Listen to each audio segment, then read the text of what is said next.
এখন তো বাজারে প্রায় সারা বছরই সজনে ডাঁটা পাওয়া যায়, তবে আমরা যারা গ্রামের দিকে থাকি তারা দেখতে পাই ফাল্গুন চৈত্র মাসে গাছে গাছে প্রচুর সজনে ডাঁটা হয়ে থাকে। আর এই সময়ে সজনে ডাঁটার স্বাদ অন্যান্য সময় সজনে ডাঁটার স্বাদের থেকে অনেকটাই আলাদা।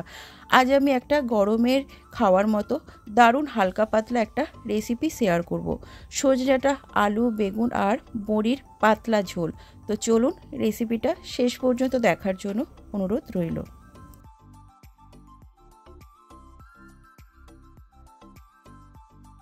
রেসিপিটা বানানোর জন্য উনানে কড়া চাপিয়ে দিয়েছি, তার মধ্যে দিয়ে দিলাম 3 টেবিল স্পুন পরিমাণ সাদা তেল। তেলটা গরম হলে তার মধ্যে দিয়ে দিলাম 1 মুঠো পরিমাণে বিউলির ডালের বড়ি। এই রান্নাটা বিউলির ডালের বড়ি দিয়েই খেতে ভালো লাগে, তাই আমি বিউলির ডালের বড়ির ব্যবহার করেছি। বড়িটাকে খুব ভালোভাবে লাল লাল করে ভেজে নেব।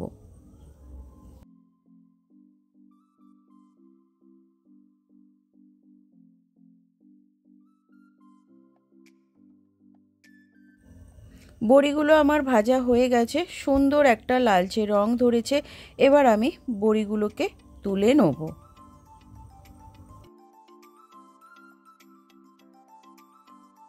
বড়িটা তুলে নেওয়ার পর বেশ কিছুটা পরিমাণ তেল রয়ে গেছে, তার মধ্যে আরও 1 টেবিল স্পুন পরিমাণ তেল দিয়ে দিলাম। তেলটা গরম হলে কেটে রাখা বেগুনগুলোকেও দিয়ে দিলাম। বেগুনগুলো আমি একটু বড় বড় সাইজ করেই কেটে নিয়েছি। তার মধ্যে দিয়ে দিলাম স্বাদ মতো লবণ আর হলুদ।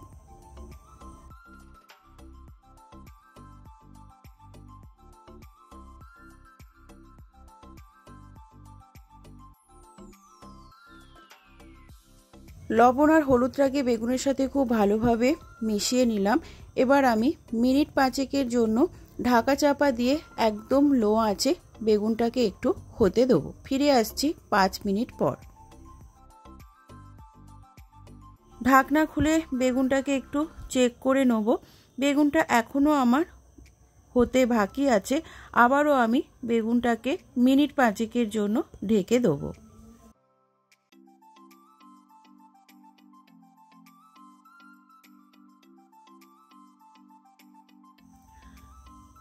ঢাকনা খুলে একটু চেক করে নেব। ফিরে এলাম 4 থেকে 5 মিনিট পর। বেগুনটা প্রায় আমার সেদ্ধ হয়ে গেছে, কিন্তু আর একটু ভাজা হতে বাকি আছে, আর একটু লালচে করে ভেজে নেব। তাই আর ঢাকা দেবো না, একটু উল্টে পাল্টে বেগুনগুলোকে ভেজে নেব।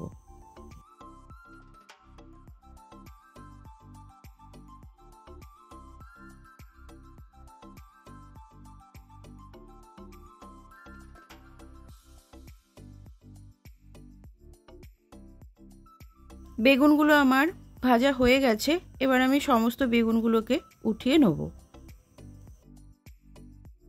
বেগুনটা তুলে নেওয়ার পর বেশ কিছুটা পরিমাণ তেল রয়ে গেছে, তাই আমি আর তেল দিলাম না। ওই তেলের মধ্যেই দিয়ে দিলাম 1 টিস্পুন পরিমাণ 5 ফোড়ন আর দিলাম তেজপাতা। ফোড়নটাকে এবার একটু ভেজে নেব। ফোড়ন থেকে যখন একটা সুন্দর ভাজা গন্ধ বেরোবে, তখন কেটে রাখা আলু আর সজনে ডাঁটাগুলো দিয়ে দেবো। আলুগুলোকেও আমি লম্বা লম্বা করে কেটেছি। আলু আর সজনে ডাঁটাগুলো দিয়ে দেবো। এবার আমি এর মধ্যে দিয়ে দেবো পরিমাণ মতো লবণ আর হলুদ। বেগুনটাও ভাজার সময় আমি লবণ হলুদ দিয়ে ভেজেছিলাম, তাই লবণটা কিন্তু বুঝে সুঝেই দিতে হবে। সব কিছুকে খুব ভালোভাবে আমি মিশিয়ে নেব।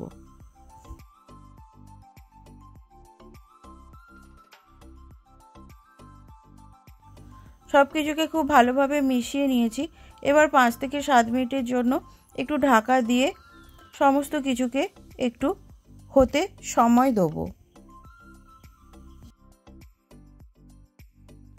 ফিরে এলাম 5 থেকে 7 মিনিট পর। ঢাকনা খুলে একবার চেক করে নেব। আলু এখনও কিন্তু বেশ কিছুটা সময় কষিয়ে নিতে হবে। আমি আবারও একবার নাড়িয়ে চাড়িয়ে আবারও এটাকে মিনিট 5-7 জন্য আবারও ঢেকে দেবো। এইভাবে বারে বারে ঢেকে আবারও মাঝে মাঝে নাড়িয়ে দিতে হবে, না হলে কিন্তু নিচে লেগে যাওয়ার সম্ভাবনা থাকবে। এইভাবে ঢাকা দিয়ে রান্না করতে করতে কষতে কষতে কিন্তু আলু আর ডাঁটাটা অনেকটাই সেদ্ধ হয়ে যাবে, আর তরকারির স্বাদও কিন্তু অনেকটাই ভালো হবে। আবারও 5-7 মিনিটের জন্য এটাকে আমি ঢেকে দেবো। ফিরে এলাম 5-7 মিনিট পর। দেখুন আলু আর ডাঁটাটা আমার বেশ ভাজা ভাজা হয়ে গেছে। এবার আমি এর মধ্যে কিছু মশলা দিয়ে দেবো।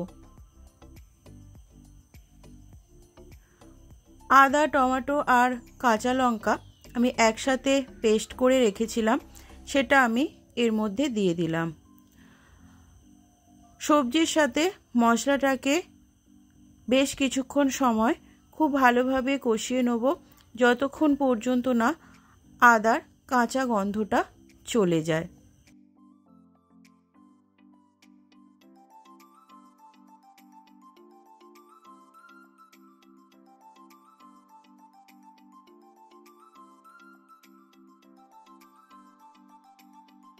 মশলাটাকে সবজির সাথে খুব ভালোভাবে মিশিয়ে নিয়েছি।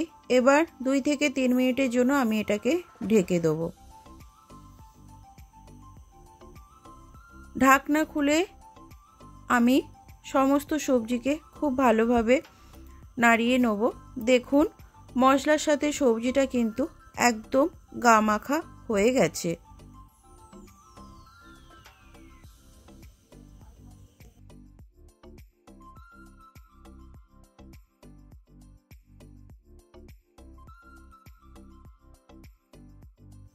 এবার আমি এর মধ্যে কিছু গুঁড়ো মশলা দিয়ে দেবো।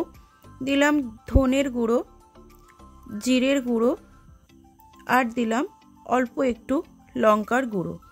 যেহেতু আমি কাঁচা লঙ্কার ব্যবহার করেছি তাই লঙ্কার গুঁড়োটা অল্পই দিলাম, ঝালটা কিন্তু আপনারা বুঝে সুঝে দেবেন। মিক্সির বাটিটা ধুয়ে বেশ কিছুটা পরিমাণে জলও দিলাম। এবার মশলার সাথে জলের সাথে সবজিটাকে খুব ভালোভাবে মিশিয়ে নেব। এই রেসিপিতে যেহেতু ঝোলটা একটু বেশি থাকে তাই জলটাও কিন্তু একটু বেশিই দিতে হবে। গরমকালে একটু হালকা পাতলা ঝোল খেতে কিন্তু আমরা সবাই কম বেশি পছন্দ করি, তাই বেশ কিছুটা পরিমাণে জল দিলাম। ডাঁটা আলু সব কিছু সেদ্ধ হবে আর একটু ঝোল ঝোলও কিন্তু থাকবে। ঢাকা দিয়ে আলু ডাঁটা সব কিছুকে সেদ্ধ হতে সময় দেবো। ফিরে এলাম বেশ কিছুক্ষণ পর। আমি ঢাকনা খুলে একবার চেক করে নেব আলু ডাঁটা সব কিছু সেদ্ধ হয়েছে কিনা। এখনও একটু বাকি আছে, আবারও আমি কিছুটা সময়ের জন্য ঢেকে দিলাম।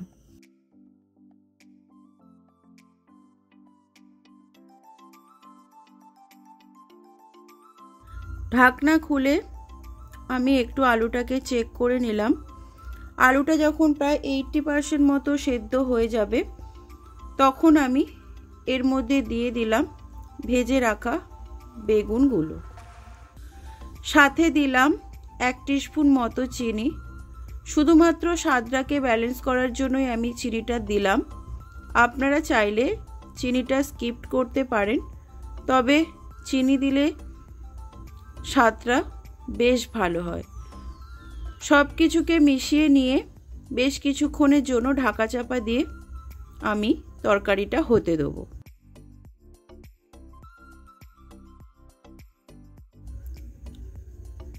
ফিরে এলাম বেশ কিছুক্ষণ পর। ঢাকনা খুলে একটু চেক করে নেব আলুটা আমার সেদ্ধ হয়েছে কিনা। আলুটা বেশ সেদ্ধ হয়ে গেছে। এবার আমি এর মধ্যে দিয়ে দেবো ভেজে রাখা বড়িগুলো। জাস্ট নামানোর আগে বড়িগুলো দিয়ে মিনিট 2 ফুটিয়েই তরকারিটা আমি নামিয়ে নেব। আগে থেকে বড়িগুলো দিলে বড়িগুলো ভেঙে যেতে পারে, তাই একদম নামানোর আগেই কিন্তু বড়িগুলো দিলাম। তরকারি আমার একদম রেডি। গরমকালে এই রকম একটা ঝোল আর একটু ভাজা হলে আর বেশি কিছুর প্রয়োজন হয় না। বাড়িতে অবশ্যই এইভাবে একবার বানিয়ে দেখবেন, আর কেমন লাগলো কমেন্ট করে জানাতে কিন্তু ভুলবেন না। আমার রেসিপি যদি ভালো লাগে অবশ্যই চ্যানেল সাবস্ক্রাইব করে পাশে থাকার জন্য অনুরোধ রইল। আজকের মতো এই পর্যন্তই। দেখা হবে আবারও এক নতুন রেসিপির সাথে। সবাই ভালো থাকবেন, সুস্থ থাকবেন।